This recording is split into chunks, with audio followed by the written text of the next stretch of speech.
जय हिंद एवरीवन। मैं समीर चौधरी यूपीएससी हिंदी पे आप सभी का स्वागत करता हूं। तो आई होप आपकी पढ़ाई लिखाई अच्छी चल रही होगी। तो हम लोग अपना करंट अफेयर सीरीज जो है उसको कंटिन्यू करेंगे। तो ऑलरेडी करंट अफेयर में हम लोग देखें तो दिसंबर मंथ का हम लोगों ने शुरू किया था। उसमें हम लोगों ने पॉलिटी और इंटरनेशनल रिलेशन वाला जो टॉपिक था उसको हम लोगों ने कवर किया था। तो आज जो है हम लोग इकोनॉमी वाला टॉपिक डिस्कस करेंगे। तो इकोनॉमी वाला टॉपिक जो है बेसिकली दिसंबर मंथ में थोड़ा सा लेंदी है। तो इसको हम लोग 2 लेक्चर में करेंगे। तो आज आधा कवर करेंगे और फिर जो है नेक्स्ट लेक्चर में आधा कवर करेंगे, ठीक है। तो सबसे पहला टॉपिक जो है आपका इकोनॉमी से वो है नॉन परफॉर्मिंग एसेट। और ये टॉपिक बेसिकली न्यूज में इसलिए आया कि आरबीआई ने एक रिपोर्ट जारी किया, ठीक है। तो आरबीआई ने एक रिपोर्ट जारी किया जिसमें एनपीए को लेकर डाटा बताया कि भाई पहले जो एनपीए था, नॉन परफॉर्मिंग एसेट, वो 9% था और भी फिलहाल जो है एनपीए कम हो गया है, 5% हो गया, जो कि बहुत अच्छी बात है। अब नॉन परफॉर्मिंग एसेट होता क्या है कि आप बैंक का स्ट्रक्चर आप समझेंगे, कोई भी बैंक होता है, बैंक क्या करता है भाई, बैंक पैसे लेता है और पैसे देता है, सिंपल सी बात है। आपको पैसा डिपॉजिट आप करते हैं और जिनको लोन की आवश्यकता होती है, home loan, education loan, car loan, किसी भी लोन की आवश्यकता होती है, बेसिकली लोन देता है, चाहे बिजनेस के लिए लोन मिलता है बैंक से। तो बैंक क्या करती है, जो भी पैसा आप डिपॉजिट करते हैं, मान लीजिए आपने जो भी पैसा डिपॉजिट किया, 1 लाख 2 लाख डिपॉजिट किया, उस पर आपको इंटरेस्ट स्टेट बैंक से कम मिलता है, ऑब्वियसली कम मिलता है, ठीक है। लेकिन जो बैंक जिनको पैसा देती है, मतलब जो लोन देती है, उस पर बैंक जो है ठीक ठाक इंटरेस्ट रेट चार्ज करती है, ठीक ठाक इंटरेस्ट रेट चार्ज करती है। एग्जाम्पल के तौर पे मान लीजिए कि आप बैंक में पैसा डालते हैं, आपसे बैंक ने जो है 4% आपको उसका रिटर्न देती है, इंटरेस्ट रेट पे आपको पैसे देती है। और लोन जिसको दिया उससे मान लीजिए 8% पे उस पर चार्ज करती है। तो सिंपल सी बात है, जो भी अमाउंट उसमें डिफरेंस होगा वो बैंक का एक प्रकार से प्रॉफिट है, जो भी उसमें बैंक जो है उसके फ्यूचर लेंडिंग में बैंक यूज करेगी। तो बैंक जो लोन देती है वो बैंक का पैसा है, इसलिए वो बैंक के लिए क्या है, एसेट है। तो लोन क्या हो गया, बैंक के लिए एसेट हो गया। अब जो भी बैंक में हम लोग डिपॉजिट करते हैं अपने पैसे को सिक्योर करने के लिए, जैसे भी, तो उसको क्या कहते हैं, एक प्रकार से बैंक के लिए लाइबिलिटी है। तो एसेट और लाइबिलिटी वाला कॉन्सेप्ट बिल्कुल सिंपल है कि बैंक जो है, जो लोन देती है वो बैंक का पैसा है, वो उसके लिए एसेट है। और जो बैंक में हम लोग डिपॉजिट करते हैं वो बैंक के लिए एक प्रकार से लाइबिलिटी है। इसलिए लाइबिलिटी है क्योंकि कल को जो है वो हम लोग चाहें तो फिर वो पैसा विड्रॉ कर सकते हैं, बैंक को वापस करना पड़ेगा। तो सिंपल सा कॉन्सेप्ट है। अगर मान लीजिए कि किसी ने लोन लिया, किसी ने होम लोन लिया, किसी ने बिजनेस के लिए लोन लिया, किसी कारण से उसका बिजनेस चला नहीं या किसी कारण से डिफॉल्ट हो गया और उसने पैसे वापस नहीं किए, तो फिर क्या हो जाएगा, एक प्रकार से बैंक के ऊपर बर्डन बढ़ेगा। बैंक के ऊपर बर्डन बढ़ेगा तो बैंक हो सकता है फ्यूचर में इंटरेस्ट रेट हाई कर दे लोन देने के लिए, भाई इजिली लोन ना दे या इंटरेस्ट रेट हाई कर दे। इससे जिनको आवश्यकता पड़ेगी लोन की उनके लिए भी समस्या हो जाएगा, या बैंक का पैसा भी मान लीजिए डूब जाएगा, एक प्रकार से डिफॉल्ट हो जाएगा। तो उसको एक प्रकार से क्या है, एनपीए का एक प्रकार से टर्मिनोलॉजी दी गई कि भाई मान लीजिए कोई भी लोन है, कोई भी लोन है, अगर उसमें 90 डे, 3 महीने, इससे ज्यादा पीरियड के बाद अगर इंटरेस्ट रेट या इंटरेस्ट पेमेंट अगर नहीं आ रहा है, समझ रहे हैं ना, 3 महीने से ज्यादा हो गए, इंटरेस्ट पेमेंट नहीं आया, इसका मतलब जो है वो एक प्रकार से एनपीए की कैटेगरी में आ जाता है। तो ऐसा नहीं है बिल्कुल से एनपीए की कैटेगरी में आता है, उसमें कुछ स्टैंडर्ड्स रखे गए हैं, कुछ स्टेज रखे गए हैं। पहला स्टेज रखा गया है सब स्टैंडर्ड एसेट का, कि सबसे पहले जो है इसको सब स्टैंडर्ड एसेट कहा जाए, कि भाई ऐसे एसेट जो कि एनपीए हैं, जिन पे इंटरेस्ट रेट नहीं आ रहा है 1 साल के लिए, मतलब 12 मंथ, 12 मंथ, इससे इतना 12 मंथ के अंदर जो है इंटरेस्ट रेट नहीं आ रहा है, तो ऑब्वियसली वो सब स्टैंडर्ड एसेट में चला जाएगा, ठीक है। Next, doubtful asset. Next stage होता है डाउटफुल, मतलब ये नेक्स्ट स्टेज है एक प्रकार से एनपीए का, जिसमें ये होता है कि भाई जो कोई भी एसेट सब स्टैंडर्ड रह गया, मतलब एक प्रकार से जो है नेक्स्ट 12 मंथ के शुरुआत के 12 मंथ सब स्टैंडर्ड, अगले 12 मंथ के लिए जो है एक प्रकार से सब स्टैंडर्ड रह गया, तो वो डाउटफुल कैटेगरी में आ जाएगा। और नेक्स्ट लॉस्ट एसेट, मतलब उम्मीद एक प्रकार से नहीं रही कि भाई वो पैसा वापस आएगा। तो किसी ने अगर बैंक ने या ऑडिटर ने, इंटरनल ऑडिटर मान लीजिए कोई एक्सटर्नल ऑडिटर है, आरबीआई ने, तो किसी ने भी अगर घोषणा कर दी कि भाई अब पैसा वापस नहीं आएगा, कुछ इंसॉल्वेंसी प्रोसेस करना पड़ेगा, इंसॉल्वेंसी रिजोल्यूशन करना पड़ेगा, इस तरह कुछ स्टेप उठाए जाते हैं, तो वो एक प्रकार से जो है लॉस एसेट में एक प्रकार से उसको डाल दिया जाता है। तो ये आपका एनपीए का मोटा मोटी सिद्धांत है, इसमें कोई दिक्कत नहीं है, यही इसमें लिखा हुआ है और इसमें कुछ लिखा हुआ नहीं है। नेक्स्ट एक है कि भाई रिकैपिटलाइजेशन। आप देख सकते हैं कि 9% जो है, 9% एनपीए था 2017-18 में, और फिलहाल 21-22 में जो है 5%। मतलब बैंक ने, गवर्नमेंट ने ठीक ठाक इस पे काम किया है कि भाई किस प्रकार से एनपीए को कम किया जाए। तो उसके लिए क्या किया गया, रिकैपिटलाइजेशन ऑफ और कैपिटल इन्फ्यूजन, मतलब पब्लिक सेक्टर बैंक जिनको पैसे देने की आवश्यकता है, लोगों को लोन देने की आवश्यकता है, उनमें एक प्रकार से कैपिटल इन्फ्यूज किया गया, कैपिटल डाला गया, उनको रिकैपिटलाइज किया गया गवर्नमेंट के द्वारा, पहली बात। दूसरी बात, इंद्रधनुष प्लान। इंद्रधनुष जैसे 7 कलर्स होते हैं, वैसे ही 7 एलिमेंट्स इसमें लाए गए, ABCDEFGH, ये विस्तार में दिया हुआ है, ABCDEFGH का कैपिटलाइजेशन किस प्रकार से किया जाए, रिस्क किस प्रकार से कम किया जाए, उसको लेके ये किया गया है। नेक्स्ट आपका consolidation of public sector bank, या तो आपको पता है कुछ हाल के सालों में जो है कई बैंक्स को आपस में जो है मर्ज किया गया है, ठीक है, ताकि आपस में कोऑपरेट कर सकें और जो भी एक प्रकार से जो है कैपिटलाइजेशन है एक बैंक का दूसरे बैंक में हेल्प कर सकें। नेक्स्ट आपका national asset reconstruction company limited, तो NARCL और IDRCL, इंडिया डेब्ट रिजोल्यूशन कंपनी लिमिटेड, इनका एक प्रकार से जो है गठन किया गया कि बेसिकली जो है ये जो भी पुराने NPA हैं, पुराने जो भी पैसे जो फंसे हुए हैं उनको किस प्रकार से रिजॉल्व किया जाए। नाम से पता चल रहा है नेशनल एसेट रिकंस्ट्रक्शन, ठीक है। Next insolvency and bankruptcy code. अब ये इंसॉल्वेंसी एंड बैंकरप्सी कोड जो है ये बार-बार जो है ये न्यूज में रहता है। इंसॉल्वेंसी बैंकरप्सी होता क्या है, मान लीजिए कोई बैंक है, ये मान लीजिए बैंक है, ठीक है।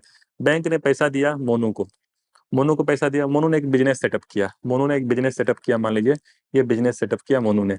अब ये बिजनेस चला नहीं, मोनू की कोई गलती नहीं है। मोनू ने कुछ पैसे पैसे बैंक से उधार लिए थे, कुछ पैसे मोनू ने गोलू से उधार लिए थे, कुछ पैसे मोनू ने छोटू से उधार लिए थे, ठीक है। अब बेसिकली जो है एक बिजनेस सेटअप किया गया, ठीक। अब ये जो है बेसिकली जो इंडस्ट्री जो है ये चली नहीं, ये इंडस्ट्री ठीक से चली नहीं। अब मान लीजिए इंडस्ट्री एक प्रकार से क्या हो गई, डूब गई किसी कारण से, इसमें मोनू की कोई गलती नहीं है, इंडस्ट्री जो है ये डूब गई। अब क्या करना है अपने को कि भाई एक प्रकार से इंसॉल्वेंसी डिक्लेयर कर दिया जाता है कि भाई बैंक जो है, बैंक को पैसा चाहिए, बाकी ढेर सारे लोग हैं जिनसे इन्होंने पैसा लिया था गोलू और छोटू से, उनको भी पैसा चाहिए। तो अब कहाँ से पैसे आएंगे, पैसे अब कहाँ से आएंगे, ठीक है। तो इसके लिए फिर एक प्रोसीजर होता है कि भाई पहले इंसॉल्वेंट होता है कि भाई पैसे वापस नहीं कर रहे हैं, और एक बार कोर्ट के पास चला गया, एक बार कोर्ट के पास केस चला गया और कोर्ट ने बोला कि भाई ये पैसे चुका नहीं पाएगा, जो ये मोनू है ये पैसे चुका नहीं पाएगा, तो एक प्रकार से उसको बैंकक्रप्ट उसको बोल दिया जाता है कि भाई ये बैंकरप्सी हो गया, मतलब एक प्रकार से ये सक्षम नहीं है पैसे वापस करने में, जिनको भी बैंक को आवश्यकता है, छोटू को आवश्यकता है, गोलू को आवश्यकता है, इनको चुका नहीं पा रहा है। तो ये हो गया आपका इंसॉल्वेंसी एंड बैंकरप्सी, सिंपल सी बात है। तो फिर इसके लिए insolvency and bankruptcy board of India होता है, ठीक है। तो insolvency and bankruptcy board of India होता है। इसके लिए प्रॉपर ऑफिशियल्स होते हैं जो इस प्रोसेस को इजी करते हैं, किस प्रकार से मोनो की हेल्प की जाए कि भाई सबके पैसे भी चुक जाएं। तो इस कंपनी का जो है एक प्रकार से जो कंपनी होती है, जो भी कंपनी इसने बनाई थी, इससे किस प्रकार से जो है इसको बेच बाच के या इसको किस प्रकार से जो है रिकंस्ट्रक्ट करके पैसे सबके वापस किए जाएं। तो सिंपल सी बात है। सिमिलरली एक नेक्स्ट इज रिफॉर्म्स। तो ये सारे टॉपिक्स होते हैं, बार बार न्यूज में आते रहते हैं, ज़्यादा डिटेल में नहीं जाएंगे, प्रीलिम्स के पॉइंट ऑफ व्यू से थोड़ा बहुत आपको कॉन्सेप्ट पता होना चाहिए। Next digital lending. Digital lending जो है आजकल हम लोग यूज कर रहे हैं, हर को मतलब बेसिकली अगर देखा जाए कि अगर आज से कुछ साल पहले अपने को पैसे चाहिए होते थे तो बैंक के पास जाते थे, या गांव में भी सिस्टम मैंने देखा है कि गांव में बेसिकली सूद पे, लोग सूद कहते हैं वहाँ के आम की भाषा में, कि भाई सूद पे पैसे देते हैं, ठीक है, कुछ इंटरेस्ट पे पैसे देते हैं और ठीक ठाक इंटरेस्ट रेट वो चार्ज करते हैं। अब जैसे गांव में मान लीजिए कोई गरीब व्यक्ति है, उसको पैसे की आवश्यकता है, वो तो जाता नहीं है बैंक, 1,000 रुपये चाहिए, 2,000 रुपये चाहिए। अब 1,000 रुपये 2,000 रुपये कौन लोन लेने जाता है गरीब व्यक्ति, और बैंक भी इतनी आसानी से तो लोन देती नहीं है, वो भी चेक करती है भाई वापस करेगा या नहीं करेगा, उसकी भी एक अपनी प्रोसीजर होती है। तो बेसिकली वहाँ पे जैसे ग्रामीण क्षेत्र में क्या होता है कि भाई वो कुछ जो भी थोड़े से जिनके पास पैसे होते हैं वो अपने पैसे सूद पे देते हैं, इंटरेस्ट चार्ज करते हैं, ये एक कल्चर चलता है। आज के मॉडर्न कल्चर में जो है देखा जाए, मॉडर्न कल्चर में हमारे और आपके जैसे लोग जिनको पैसे की आवश्यकता होती है, एक कॉन्सेप्ट आ गया है डिजिटल लैंडिंग का। अब डिजिटल लैंडिंग के कॉन्सेप्ट में आप लोग ज़्यादातर लोग फैमिलियर होंगे, जैसे कि पेटीएम है, पेटीएम का नाम सब लोग जानते होंगे, जुपिटर है, क्रेड, क्रेड का तो ऐड काफ़ी लोग आप लोग देखा होगा। सिमिलरली डिजिट, रेजर पे, तो ये सारे जितनी भी कंपनियों का मैंने नाम लिया, ये सभी एक प्रकार से डिजिटल लैंडिंग करती हैं, डिजिटल लैंडिंग करती हैं। तो आरबीआई ने देखा कि भाई ये डिजिटल लैंडिंग काफ़ी ज़्यादा बढ़ रहा है। अब डिजिटल लैंडिंग होता क्या है, इसमें एक प्रकार से 3 लोगों जो हैं इन्वॉल्व होते हैं, ठीक है।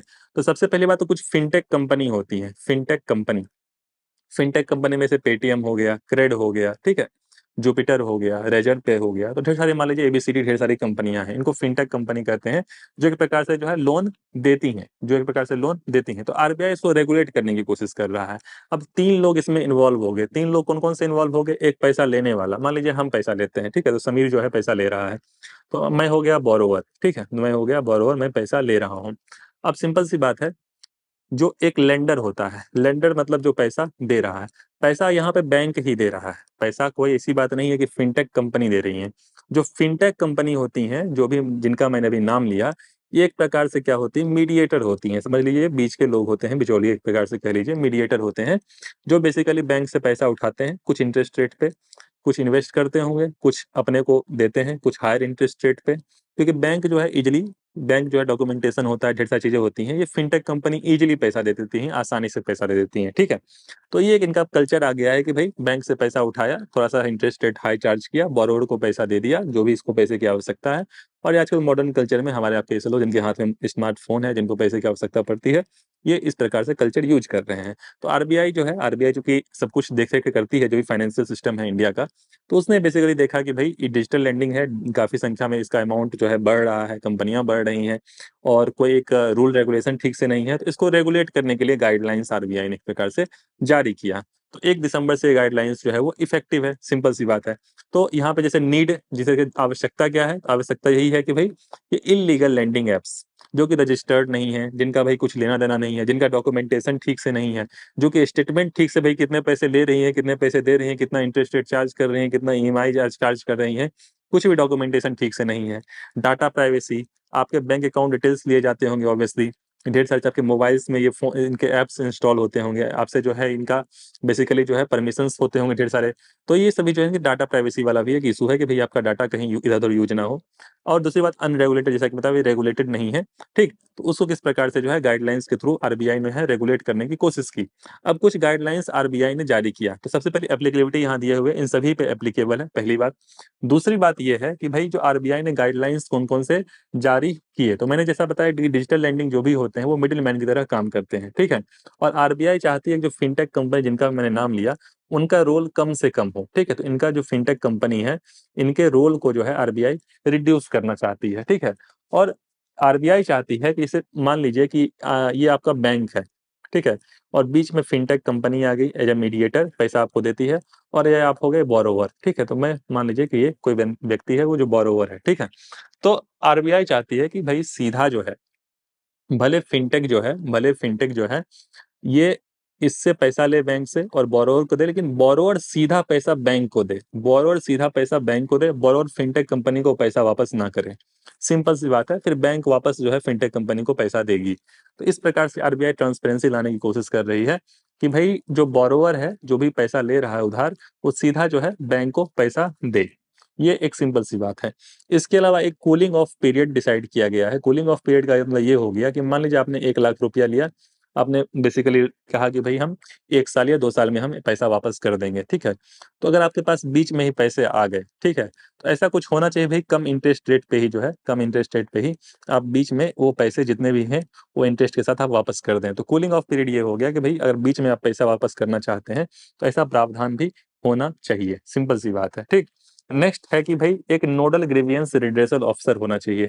तो नोडल ग्रीवियंस रिड्रेसल ऑफिसर का मतलब क्या हुआ, आजकल हर डिपार्टमेंट में ग्रीवियंस रिड्रेसल का एक इशू है कि भाई कोई भी इशू होता है, मान लीजिए मेरा पेटीएम के साथ कोई इशू हो गया, तो भाई एक ग्रीवियंस ऑफिसर होना चाहिए, मेरी समस्या का समाधान जो है वो करना चाहिए। इसके अलावा इसमें ट्रांसपेरेंसी जो है, इसमें एक ट्रांसपेरेंसी लाने की आवश्यकता है, और ट्रांसपेरेंसी तभी आएगी जब एक रेगुलर बेसिस पे स्टेटमेंट, जैसे कि बैंक स्टेटमेंट, मान लीजिए मैंने कार लोन लिया एसबीआई से, तो एसबीआई से मैं कभी भी जो है मुंह उठा के जाऊंगा, एसबीआई को बोलूंगा भैया 4 साल से आपका ईएमआई भर रहा हूँ, तुरंत मुझे स्टेटमेंट दो, मेरा कितना पैसा मैंने पे किया है, कितना पैसा मेरा बचा हुआ है, क्या इंटरेस्ट रेट आप चार्ज कर रहे हो, फ्लेक्सिबल है या फिक्स्ड इंटरेस्ट रेट है, क्या है नहीं है, मुझे बताओ, ठीक है। तो उसको देना पड़ेगा। सिमिलरली यहाँ पे भी स्टेटमेंट जो है टाइम टाइम पे मंथली स्टेटमेंट इनको जारी करना चाहिए, सिंपल सी बात है, ठीक। नेक्स्ट प्राइवेसी वाली बात है कि भाई डाटा जो है वो बिना परमिशन के शेयर ना हो इधर उधर। और एक क्रेडिट इंफॉर्मेशन ब्यूरो, ठीक है, तो एक क्रेडिट, जितने भी डिजिटल लेंडिंग प्लेटफॉर्म्स हैं उनको एक क्रेडिट इंफॉर्मेशन ब्यूरो जो है ये गठन करना चाहिए। भाई कुछ भी इंफॉर्मेशन चाहिए तो आप यहाँ से ले सकते हैं। तो आई थिंक मोटा मोटी आपको ये टॉपिक समझ में आ गया होगा। Next, recategorisation of urban cooperative bank. अब ये अर्बन कोऑपरेटिव बैंक जो है, ये बेसिकली स्ट्रक्चर इनका क्या होता है, कोई भी कोऑपरेटिव बैंक क्या होता है, कोऑपरेटिव सोसाइटी क्या होती है, भाई कुछ लोग मिलकर किसी एक उद्देश्य के लिए जो है आपस में जुड़ते हैं, उस उद्देश्य की प्राप्ति करते हैं, सिंपल सी बात है। यहाँ कोऑपरेटिव बैंक है, इसका मतलब क्या हुआ कि भाई बैंक जो है कुछ मेंबर्स के द्वारा ऑन्ड होगा, मतलब उसके कुछ मेंबर्स होंगे जो उसके ऑनर होंगे, ठीक है। उसका एक जैसे कुछ मेंबर्स होंगे, जो मेंबर होते हैं इसमें वही ऑनर होते हैं, ठीक है। तो मेंबर्स जो होंगे वो ऑनर होंगे, पहली बात। फिर इसका जो जो भी बोर्ड ऑफ डायरेक्टर होगा, जो भी इसका बीओडी होगा, बोर्ड ऑफ डायरेक्टर होगा, वो बेसिकली क्या होगा, डेमोक्रेटिकली एक प्रकार से सभी लोगों के द्वारा चुना गया होगा, सिंपल सी बात है। और ये करते क्या है, जो ये भी कोऑपरेटिव बैंक्स होते हैं, ये करते क्या है, ये भी कोई भी बैंक क्या करता है, बेसिकली लोन देता है और कुछ डिपॉजिट लेता है, कुछ लोगों से डिपॉजिट लेता है और कुछ लोन देता है। बैंक का स्ट्रक्चर ही यही होता है। और जो भी एक डिफरेंस होता है वो उसका प्रॉफिट होता है, सिंपल सी बात है। उस प्रॉफिट को बेसिकली आप कहीं भी इन्वेस्ट करिए। तो सिंपल सी बात है कि भाई इसमें फार्मर्स जो हैं, गाँव में फार्मर्स होते हैं छोटे मोटे, तो उनको जो है बेसिकली समय समय पर कोई भी सीजन्स होते हैं, खेती करनी है, तो उनको फसल की आवश्यकता, मतलब उनको जो है फंडिंग की आवश्यकता है। तो वो ऐसे कोऑपरेटिव बैंक्स में जो है रूरल, क्योंकि कोऑपरेटिव बैंक्स जो होते हैं वो अर्बन भी हो सकते हैं, सिंपल सी बात है। कोऑपरेटिव बैंक्स जो होते हैं वो अर्बन कोऑपरेटिव बैंक भी होते हैं और रूरल कोऑपरेटिव बैंक भी होते हैं। और अर्बन वाले में इसको फिर से डिवाइड कर सकते हैं आप, शेड्यूल्ड और नॉन शेड्यूल्ड, ठीक है। और रूरल है, इसको आप दो में डिवाइड कर सकते हैं, शॉर्ट टर्म और लॉन्ग टर्म, ठीक है। इस प्रकार से आप डिवाइड कर सकते हैं। तो जैसे रूरल एरिया में से फार्मर्स हैं, उनको पैसे की आवश्यकता है, तो पैसे की आवश्यकता है तो वो कहाँ जाएंगे, बेसिकली बैंक के पास जाएंगे। और फिर वो बैंक जो है उनको लोन देती है, समझ रहे हैं ना। सिमिलरली जो भी प्राइमरी कोऑपरेटिव सोसाइटी है, कोऑपरेटिव सोसाइटी होती है, जैसे कोऑपरेटिव बैंक से कोऑपरेटिव सोसाइटी है, उनको अगर पैसे की आवश्यकता हो तो वो भी कोऑपरेटिव बैंक के पास जाएंगे। यहाँ पे अर्बन कोऑपरेटिव बैंक के स्ट्रक्चर जो है रिस्ट्रक्चर करने की आवश्यकता है। तो इसमें शुरुआत में क्या था कि दो टायर थे, टायर 1 एंड टायर 2। अब इसको टायर 1 2 3 4 4 टायर जो है इसमें बनाया गया है। तो सबसे जो एक फैक्ट आपको ध्यान रखना है कि अब जो है टायर चार चार टायर में डिवाइड किया गया है। पहला 100 करोड़ के अंदर का है, दूसरा जो है डिपॉजिट अगर 100 करोड़ से 1000 करोड़ के बीच में है, तीसरा 1000 से 10,000 और चौथा 10,000 करोड़ से ऊपर का है।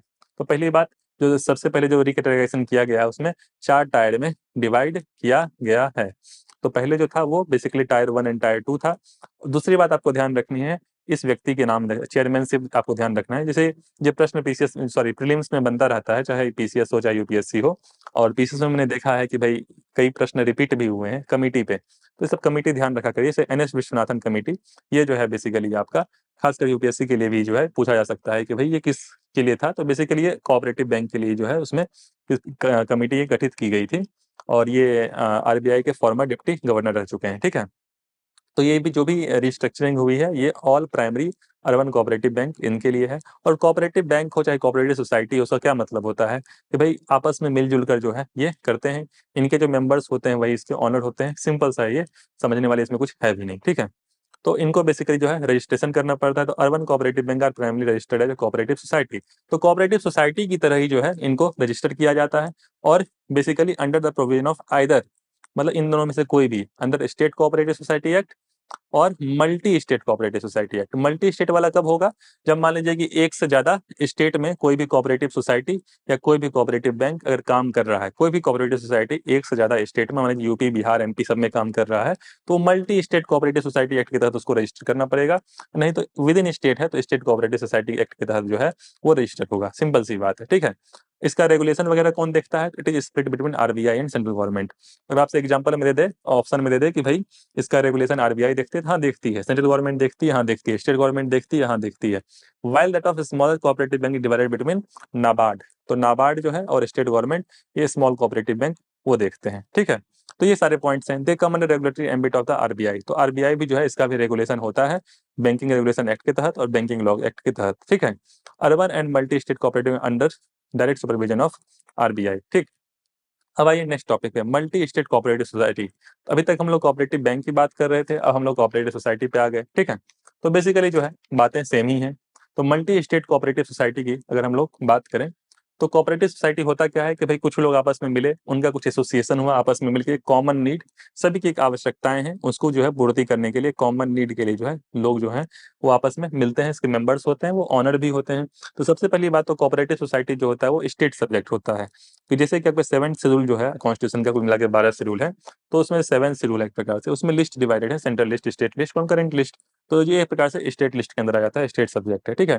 तो इंटर स्टेट कोऑपरेटिव सोसाइटी जो है, इंटर स्टेट कोऑपरेटिव सोसाइटी, ये आपका गवर्न होता है multi state cooperative society act, जैसा कि मैंने आपको पिछले वाले में बताया था। ठीक है, इसके अलावा कुछ जैसे यहाँ पे लिखा हुआ है कि भाई जो दो स्टेट के बीच में काम करती हैं वो एक प्रकार से multi state cooperative society act के तहत कवर होती हैं। नेक्स्ट सबसे ज्यादा कोऑपरेटिव सोसाइटी, ये फैक्ट है। अब ये फैक्ट, इस तरह के फैक्ट पूछे जाते हैं खासकर पीसीएस के प्रीलिम्स में, कि भाई आपसे पूछ दे कि भाई 4 स्टेट का नाम दे दिया, यूपी, एमपी, दिल्ली, महाराष्ट्र, कहाँ सबसे ज्यादा कोऑपरेटिव सोसाइटी है, तो महाराष्ट्र। ठीक है, तो महाराष्ट्र में 567 है। Next about multi state cooperative society bill, तो it seeks to amend multi state cooperative society act aiming to bring transparency accountability.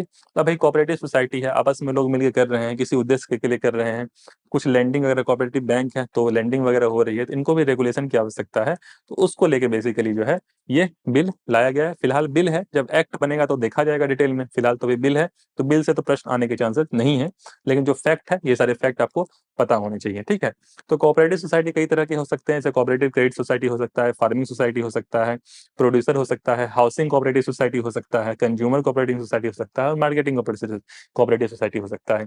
इसके अलावा एक जो पॉइंट मुझे बताने को है, जो कि आपके प्रीलिम्स के पॉइंट ऑफ व्यू से इंपॉर्टेंट है, कि भाई जो कोऑपरेटिव सोसाइटी है उसको फॉर्मिंग, मतलब आप कोऑपरेटिव सोसाइटी बनाना चाहते हैं, ये आपका फंडामेंटल राइट है, और फंडामेंटल राइट आपके 97th कॉन्स्टिट्यूशनल अमेंडमेंट एक्ट 2011 के अंतर्गत जो है ये लाया गया था। ठीक है, इसके अलावा जो डीपीएसपी है, directive principle of state policy, राज्य के नीति निर्देशक, इसके अंदर भी जो है कोऑपरेटिव सोसाइटी का जिक्र है कि भाई कोऑपरेटिव सोसाइटी को प्रमोट किया जाना चाहिए।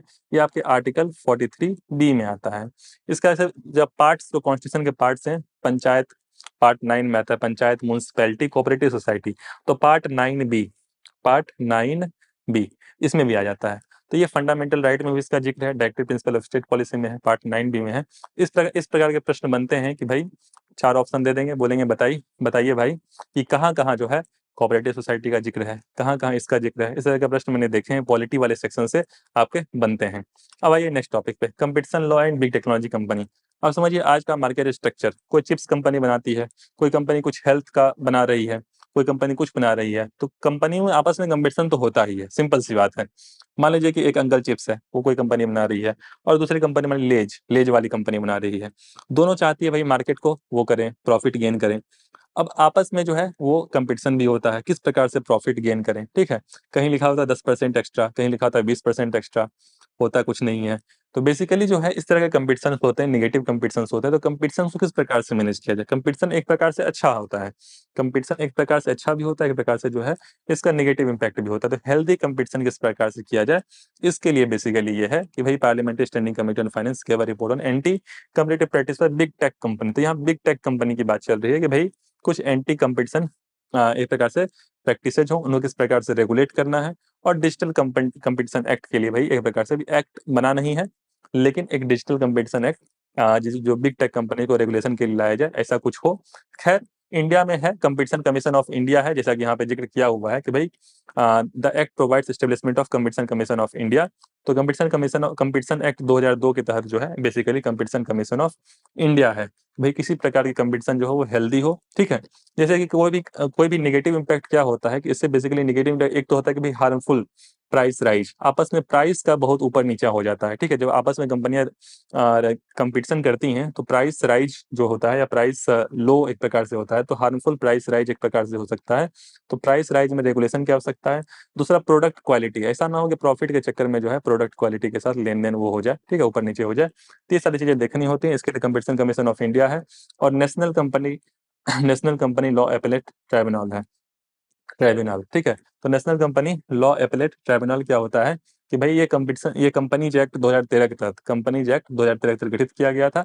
और जो भी competition commission of India CCI इसके खिलाफ और कुछ भी इसका कोई जजमेंट है या कुछ भी है, उसके खिलाफ जो है एक प्रकार से ट्राइब्यूनल है, ये केस जो है ये NCLAT national company law appellate tribunal के पास जाएगा, जैसा कि यहाँ पे जिक्र है। तो ये सारे फैक्ट आपको पता होना चाहिए कि national company law appellate tribunal जो है ये कंपनीज एक्ट 2013 के अंदर जो है गठित किया गया है। और ये एक प्रकार से अपील सुनती है कंपटीशन कमीशन ऑफ इंडिया के खिलाफ, ऐसा कुछ होता है। ठीक है, और कंपटीशन कमीशन ऑफ इंडिया का काम है कि भाई जो कंज्यूमर्स हैं, हम और आप हैं, जो मार्केट से सामान खरीदते हैं, उनके एक प्रकार से हितों का, हमारे हितों का किस प्रकार से ध्यान रखा जाए। Next legal reforms and ease of doing business. अब ईज ऑफ डूइंग बिजनेस वाला जो है, ये सबसे पहला फैक्ट तो आपको पता होना चाहिए कि ईज ऑफ डूइंग बिजनेस जो इंडेक्स था वो वर्ल्ड बैंक रिलीज करती थी, ठीक है। तो 2021 से डिसकंटिन्यू है, यहाँ पे लिखा हुआ भी है 2021 से, और इसमें इंडिया की रैंकिंग इंप्रूव हो रही थी। तो कुछ लोगों ने ऐसा सवाल भी उठाया था कि भाई इंडिया की रैंकिंग कुछ ज़्यादा ही इंप्रूव हो रही है, इतना काम हो भी रहा है कि नहीं हो रहा है, कि ऐसे ही इंप्रूव हो रही है। खैर 2020 में जो लास्ट रैंकिंग आई थी उसमें इंडिया की रैंकिंग 63rd थी। उससे पहले अगर देखा जाए तो शुरुआत में इंडिया की रैंकिंग 100+ थी, इंडिया ने काफ़ी इंप्रूव किया। और ईज ऑफ डूइंग बिजनेस जो है, ईज ऑफ डूइंग बिजनेस, इसके लिए यहाँ पिक्चर ठीक से नहीं आया है। बेसिकली कोई बिजनेस स्टार्ट करना है, बिजनेस को जो कोई स्टार्ट करता है, मान लीजिए उसको कारखाने लगते हैं, फैक्ट्रीज लगती हैं, तो इलेक्ट्रिसिटी मिल रही है नहीं मिल रही है, उसको मान लीजिए लोन की आवश्यकता है तो क्रेडिट मिल रहा है नहीं मिल रहा है, पैसे मिल रहे नहीं मिल रहे हैं, टैक्स पेमेंट करना है तो उसमें कुछ छूट मिल रही है नहीं मिल रही है। इसके अलावा enforcing contracts, dealing with construction permit, मान लीजिए किसी को लैंड एक्विजिशन करना है तो इजीली लैंड मिल जा रहा है नहीं मिल जा रहा है, प्रॉपर्टी रजिस्टर करने में। इन्वेस्टर्स, मान लीजिए कोई अमेरिका का व्यक्ति है यहाँ पे इन्वेस्ट करना चाह रहा है, उनके हितों को हम ध्यान रख पा रहे नहीं पा रहे हैं। इसके अलावा बॉर्डर्स के क्रॉस हम ट्रेडिंग कर रहे हैं तो ट्रेडिंग के क्रॉस टैक्स रेट हो गए, ढेर सारी चीज़ें, क्या सुविधाएं हम दे सकते हैं। और इंसॉल्वेंसी रिजॉल्वेशन, मतलब कुछ पैसा वैसा अगर फंस गया तो उसको रिजॉल्व किस प्रकार से किया जाए। तो ये सारी चीज़ों पर ध्यान दिया गया। और 10 पैरामीटर्स हैं, और आपको जैसे इस तरह के टॉपिक्स जो भी होते हैं मेंस के पॉइंट ऑफ व्यू से, ये 10 पॉइंट्स आप ध्यान रखिएगा कि भाई 10 parameters ease of doing business. आपसे ये पूछ दिया जाए मेंस में कि भाई किस प्रकार से जो है बढ़ावा दिया जा सकता है इन्वेस्टमेंट को, जैसे कि मेक इन इंडिया प्रोजेक्ट है, तो मेक इन इंडिया प्रोजेक्ट को किस प्रकार से जो है बढ़ावा दिया जाए, किस प्रकार से मैन्युफैक्चरिंग सेक्टर में इंप्रूवमेंट लाया जाए, किस प्रकार से इंडस्ट्रियल डेवलपमेंट लाया जाए। तो आप ये 10 पॉइंट्स ध्यान रख सकते हैं। नेक्स्ट आपका पेंशन सिस्टम इन इंडिया। अब पेंशन सिस्टम इन इंडिया, जैसा कि आपको पता है कि भाई एक ओल्ड पेंशन स्कीम था, एक न्यू पेंशन सिस्टम है, ठीक है, एक न्यू पेंशन सिस्टम है जिसको नेशनल पेंशन सिस्टम भी कहते हैं, नेशनल पेंशन सिस्टम, ठीक है। तो नेशनल पेंशन सिस्टम, इन दोनों में डिफरेंस यहाँ दिया हुआ है कि Indian pension system is highly complex and fragmented with wide variety of options. जैसा कि public pension such as OPS, old pension scheme for civil servants, तो जो सिविल सर्वेंट्स हैं उनके लिए ओपीएस, ओल्ड पेंशन स्कीम है। और एनपीएस जो है, एनपीएस ये न्यू एंट्रेंट्स के लिए है, 2004 के बाद जो है ये एनपीएस, नेशनल पेंशन सिस्टम, ये लाया गया था, ठीक है। खैर जो एनपीएस है ये आपका बेसिकली 18 से 65 साल के लिए, सबके लिए है ये, 18 से 65 साल के लिए। इसमें आप जब भी जॉब कर रहे होते हैं आपको कुछ पैसे जो हैं वो कंट्रीब्यूट करने होते हैं, उसी के बेसिस पे जो है आपको बेसिकली पैसे भविष्य में मिलते हैं, ठीक है। लेकिन जो ओपीएस है, ओल्ड पेंशन स्कीम, इसमें बेसिकली क्या होता है कि जैसे आपने दादाजी लोगों को देखा होगा, जो आपके दादाजी होंगे, ग्रैंडफादर होंगे, उन्होंने मान लीजिए टीचिंग का जॉब होगा, टीचर होंगे, तो जब भी वो रिटायर किए होंगे, मान लीजिए उनकी सैलरी 20 साल पहले उनकी सैलरी मान लीजिए 20,000 रुपया थी, 20 साल पहले की मैं बात कर रहा हूँ, ठीक है। तो उसका जो भी हाफ पैसा होगा वो शुरुआत में उनको मिलना शुरू हुआ होगा 10,000 रुपया, मतलब 50% रुपया जो है मिलना होता है। उसके बाद कुछ उनको हो जाता है, फॉर एग्जाम्पल दादाजी कुछ हो गया, जो भी उनकी स्पाउज होंगी, मतलब आपकी दादी होंगी, उनको बेसिकली उसका 50% मतलब 5,000 मिलता होगा। और फिर इसके जो भी इसका ग्रेड होता है फिर ये बढ़ता जाता है, इसका ग्रेड जो है टाइम टाइम पे बढ़ता जाता है। हो सकता है अभी आने वाले समय, मतलब अभी तक आते आते 2023 तक आते थे, अगर वो जिंदा होंगे तो ये 10,000 हो सकता है, ये 50,000 अभी तक हो चुका होगा, ठीक है। इस तरह की चीजें होती हैं। ये ओल्ड पेंशन स्कीम था। तो ओल्ड पेंशन स्कीम में जो गवर्नमेंट को नुकसान क्या होता था कि भाई जिनको पेंशन मिल रहा है उनकी हेल्थ रिक्वायरमेंट पूरी हो रही है, सब कुछ रिक्वायरमेंट पूरी हो रही है, तो ऐसे लोग लॉन्ग लाइव होते थे, सिंपल सी बात है। तो क्या होता था, गवर्नमेंट का ठीक ठाक पैसा जो है ये पेंशन में लगता था। इस चक्कर में गवर्नमेंट ने जो है ओपीएस से एनपीएस पे शिफ्ट हुआ। तो एनपीएस जो है, एनपीएस एनपीएस में ये होता है कि भाई आपको कंट्रीब्यूशन करना होता है, सिंपल सी बात है, ठीक है। उसी के बेसिस पे जो है आपको फ्यूचर में पेंशन मिलते हैं। तो ओपीएस और एनपीएस में ये अंतर होता है। इसके अलावा जो आपका प्रोविडेंट फंड, ग्रेचुइटी, ये वाला तो होता ही है कि भाई आप लंबे समय तक काम करते हैं, आपकी ग्रेचुइटी होती है, वो आपको मिलती है। और arm force personnel are an exception of NPS and are still covered OPS. तो जो आर्म फोर्स वाले व्यक्ति होते हैं, आर्मी से जो होते हैं या जो डिफेंस फोर्सेस से होते हैं, उनको बेसिकली ओपीएस के अंदर ही कवर किया गया है, इनके लिए एनपीएस सिस्टम नहीं है, ठीक है। इसके अलावा employ pension scheme for employees in the organise sector of EPFO. अब आइए आपका जो बेसिकली अटल अटल पेंशन योजना है और प्रधानमंत्री मातृत्व वंदना योजना है, इन सभी योजनाओं के बारे में कई बार बताया हुआ है। जैसे अटल पेंशन योजना है, अटल पेंशन योजना आपका PFRDA, pension fund regulatory development authority, PFRDA, ठीक है। ये स्टेचुरी बॉडी होती है मिनिस्ट्री ऑफ फाइनेंस के अंतर्गत, स्टेचुरी बॉडी है मिनिस्ट्री ऑफ फाइनेंस। देख लीजिए कब बना था, कौन से एक्ट के तहत बना था।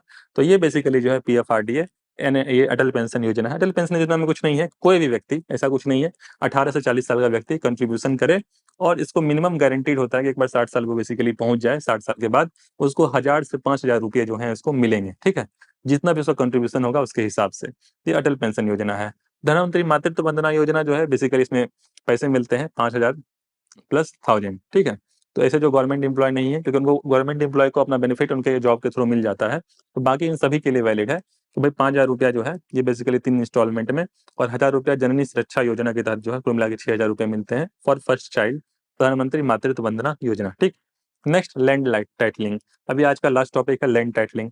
लैंड टाइटलिंग होता क्या है, इसे नीति आयोग ने model conclusive land titling act ये रिलीज किया। ठीक है, अब बेसिकली क्या है कि ये बहुत ही अच्छा एक प्रकार से पहल की गई है गवर्नमेंट की तरफ से, इसलिए की गई है कि इसे लैंड है। अब लैंड हमेशा ही डिस्प्यूट का एक प्रकार से पॉइंट रहा है। आप भी आसपास में अपना आपका पर्सनल एक्सपीरियंस रहा होगा, आपके पेरेंट्स का एक्सपीरियंस रहा होगा कि कोई भी लैंड होता है उसमें एक डिस्प्यूट होता है। मेरा भी पर्सनल एक्सपीरियंस है, भाई कोई जमीन है, कल को मुंह उठा के चले जाते हैं कि भाई ये जमीन हमारी थी या इस तरह है, भाई ये करो वो करो, फिर डिस्प्यूट हो जाता है, फिर कोर्ट में केस जाता है, ढेर सारी चीजें हो जाती है, नाटक हो जाता है। अब लैंड टाइटलिंग इसी के लिए लाया गया है कि भाई कोई भी लैंड है, कोई भी एक प्रकार से जमीन है, उसका असली ऑनर क्या है वो गवर्नमेंट की तरफ से एक प्रकार से वेरीफाई किया जाएगा, उस ऑनर को एक प्रकार से लिस्टिंग की जाएगी, तो भविष्य में जो है किसी प्रकार का डिस्प्यूट ना हो जाए। अभी जो कल्चर चल रहा है फिलहाल, अभी तक जो चल रहा था, ठीक है, ये बहुत पुराना बिल है, जैसा कि आप देख सकते हैं मॉडल लैंड टाइटलिंग बिल, बाद में 2021 में एक बिल लाया गया। और चूंकि लैंड जो है एक स्टेट सब्जेक्ट एक प्रकार से हो जाता है, ठीक है, तो लैंड जो है एक प्रकार से ये आपका स्टेट सब्जेक्ट हो जाता है। तो जो है सारे स्टेट की सहमति भी जो है गवर्नमेंट लेना चाह रही थी, भाई कि पहले अपना अपना सहमति दो, अपने हिसाब से ये करो, नहीं तो फिर हम तो लाने ही वाले हैं। ठीक है, तो लैंड टाइटलिंग जो है इसको आप इस प्रकार से समझिए कि इसे जनरली कोई भी लैंड होता है, तो कोई भी लैंड जैसे बेसिकली क्या होता है कि उसका जो है आपको म्यूटेशन कराना होता है, रजिस्ट्री होती है, रजिस्ट्रीगत म्यूटेशन होता है, मतलब ट्रांसफर होता है लैंड, और फिर पोजेशन होता है कि भाई आपका लैंड हो गया। ये बेसिकली प्रोसेस होता है किसी भी लैंड को लेने का। अब कोई भी लैंड मान लीजिए कि 20-30 साल पहले का कोई झंझट हो, उसमें किसी ने किसी को और ट्रांसफर कर दिया हो, और उससे किसी ने मान लीजिए जिससे आपने लैंड लिया है उसने जिससे लिया था, मान लीजिए ए ने बी से लिया, बी ने सी से लिया, अब सी ने है जबरदस्ती लिया बी से, ऐसा कुछ हुआ, सी ने बी से जबरदस्ती लिया और डी को बेच दिया, डी ने ई को बेच दिया। अब इसमें ई की कोई गलती नहीं है, ई ने डी से खरीदा था लेकिन सी ने बी से जबरदस्ती लिया था, ऐसा कुछ हुआ था। तो और फिर अब ये लिटिगेंट आ गया, बाद में विवाद आ गया, तो हो सकता है फिर कोर्ट में केस जाता है, किसका असली है किसका नकली है, सारी चीजें चेंज होती हैं, किसके पास कागजें हैं, क्या स्थानांतरण रहा है, करंट पोजीशन के बेसिस पे जो है वो डिसाइड होता है। खैर, ये करंट पोजीशन के बेसिस पे अभी डिसाइड होता है। अब लैंड टाइटलिंग का फायदा ये होगा, जैसा कि इसमें दिया हुआ है लैंड टाइटलिंग में, इसमें एक टीआरओ होगा, टाइटल रजिस्ट्रेशन ऑफिसर, जो कि सारे के सारी जमीनों का टाइटल डिसाइड करेगा। मान लीजिए कोई जमीन का टुकड़ा है, ये डिसाइड करेगा कि भाई जो भी इसमें कागजात होंगे जमीन के, उसके बेसिस पे बोलेगा कि भाई ये समीर की जमीन है, तो ये समीर की जमीन है, ये टुकड़ा है, वो बेसिकली मार्क हो जाएगा ये समीर की जमीन है, और ये रमन की जमीन है। ठीक है, तो ये रमन की जमीन है, ये समीर की जमीन है, मतलब जो भी व्यक्ति होंगे उनका बेसिकली जो है एक प्रकार से डिसाइड कर दिया जाएगा भाई जमीन है। ठीक है, दूसरी बात, अगर कोई डिस्प्यूट होता है तो उसके लिए लैंड अथॉरिटी होगी। ठीक है, land authority will publish a record of title, तो जो भी एक रिकॉर्ड होगा, ठीक है, तो having consider and resolve all disputed claims, उसके बेसिस पे जो है रिकॉर्ड ऑफ टाइटल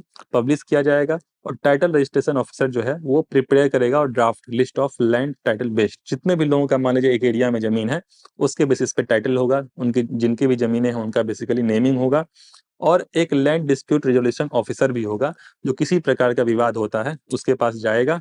ठीक है, और फिर टीआरओ, क्योंकि जिसके पास टीआरओ है उसके पास सारे के सारे डॉक्यूमेंट्स हैं, उसके बेसिस पे उसने टाइटल दिया हुआ है, वो डॉक्यूमेंट को वेरीफाई करेगा, और फिर एलडीआरओ को वो डॉक्यूमेंट के बारे में देगा। सिंपल सी बात है, एक प्रोसेस है। ठीक, अब समझिए कि भाई लैंड टाइटलिंग एपेलेट ट्राइब्यूनल, अब ये एपेलेट ट्राइब्यूनल क्या हो सकता है कि मान लीजिए कि टीआरओ और एलडीआरओ से भी चीजें नहीं सुलझती हैं, तो एक एपेलेट ट्राइब्यूनल रहेगा। ठीक है, तो over 3 year period titles and decisions of TRO and LDRO can be challenge before land titling appellate tribunal. एक बार मान लीजिए टाइटल दे दिया, बोल दिया कि ये समीर की जमीन है, तो 3 साल के अंदर जो है बेसिकली आप लैंड टाइटल एपेलेट ट्राइब्यूनल में आप अप्रोच कर सकते हैं कि नहीं भाई ये समीर की जमीन नहीं है। ठीक है, next, conclusive proof of ownership after 3 period entries in the record of title will be considered conclusive proof of ownership.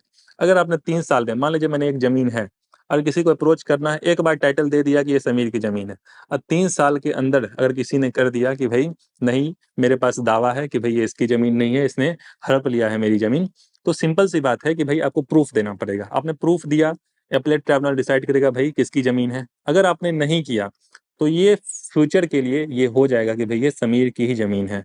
तो भविष्य में, अब भविष्य में समझिए, after last stage of verification appeal can only be taken up in high court. इसके बाद अगर कोई भी अपील हुआ तो डिस्ट्रिक्ट कोर्ट, फलाना ढेकाना ट्राइब्यूनल किसी डिस्ट्रिक्ट ऑफिसर के पास नहीं जाएगा, आपको सीधा हाई कोर्ट अप्रोच करना पड़ेगा। एक प्रकार से ये क्या हुआ, एक प्रकार से किसी प्रकार के भविष्य में विवाद को कम करने के लिए, और जो भी डरे रहते थे, मान लीजिए हमारी ज़मीन है, हमको बाउंड्री करना पड़ता था, अपने को वहाँ नहीं भी चाहते हुए भी वहाँ पे 2 रूम 4 रूम बनाना पड़ता था, भाई कोई आके ज़मीन ना हड़प ले, ठीक है? तो ये कल्चर चलता था, ठीक है? तो बेसिकली उससे क्या होगा, एक एश्योरिटी मिल जाएगी, भाई कोई बात नहीं, अब मेरे नाम पे टाइटल है, 3 साल में किसी ने वो नहीं किया है, तब ये ज़मीन जो है, एक बहुत ही कम चांस होगा कि भई कोई आगे दूसरा व्यक्ति मुँह उठा के आए और बोले कि ये मेरी ज़मीन है।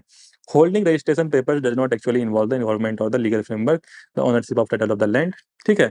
On the other hand, under the conclusive land titling system which is being recently proposed, land record doesn't actual ownership. अब समझिए कि पहले क्या होता था कि मान लीजिए एक ज़मीन है, इस पे समीर की ज़मीन है, रमन ने आके बोला कि भई नहीं ये मेरी ज़मीन है, सिंपल सी बात है, ठीक है? रमन ने आके बोला कि समीर को कि भई ये मेरी ज़मीन है, सिंपल सा कॉन्सेप्ट है। फिर क्या होगा, ये दोनों जो हैं, समीर और रमन दोनों ये कोर्ट में जाएँगे, ठीक है? फिर कोर्ट डिसाइड करेगी कि भई ये समीर की ज़मीन है या रमन की ज़मीन है, ठीक है? अब क्या होगा कि एक बार सारा प्रोसीजर हो गया, लैंड टाइटल्स दे दिए गए, 3 साल के अंदर कुछ भी नहीं हुआ, ठीक है? तो हुआ क्या कि भाई अब स्टेट ज़िम्मेदारी लेगी। अगर अब रमन समीर के पास जाएगा तो रमन और समीर में आपस में लिटिगेंसी नहीं होगी, विवाद नहीं होगा। रमन को जो है बेसिकली स्टेट के साथ जो भी एडमिनिस्ट्रेशन होगा, उसके साथ डील करना पड़ेगा। अगर कुछ ऐसा हुआ तो फिर समीर को जो है वो कंपनसेशन मिलेगा। समझ रहे हैं ना? तो सिंपल सा हिसाब-किताब है। तो further government may provide compensation to claimants in case of dispute but the title holder is not in any danger. तो जो टाइटल होल्डर है, समीर को अब कोई खतरा नहीं है रमन से। This system of originated in south Australia. तो साउथ ऑस्ट्रेलिया काफ़ी कंट्रीज में एक सिस्टम चल रहा था, ठीक है, ऑलरेडी। तो खैर आज हम लोगों ने जो है इकोनॉमी का टॉपिक डिस्कस किया, और कल जो है जो भी इसमें शॉर्ट न्यूज़ हैं वो हम लोग डिस्कस करेंगे। आई होप आपको सीरीज़ पसंद आ रहा होगा। तेज़ी से आप लोग करंट अफेयर कवर करिए, समय बहुत कम बचा है, और मैं भी कोशिश करूँगा कि भाई जल्दी-जल्दी जो है इसको हम लोग कवर करें। 1 घंटा, डेढ़ घंटा इसका जो फ्रीक्वेंसी है बेसिकली मैं डेली बेसिस पे रखूँगा, और अगर ऐसा रहा तो मार्च में ही जो है दिसंबर, जनवरी का खत्म हो जाएगा, फरवरी, मार्च। तो मान मान के रखिए कि मिड अप्रैल तक जो है आपका मार्च तक का खत्म हो जाएगा, कोई दिक्कत नहीं है। तो हम लोग फिर से मिलते हैं नेक्स्ट लेक्चर में, तब तक के लिए गुड बाय, जय हिंद। लेक्चर सही लगे तो लाइक कर दीजिएगा, ठीक है? बाय।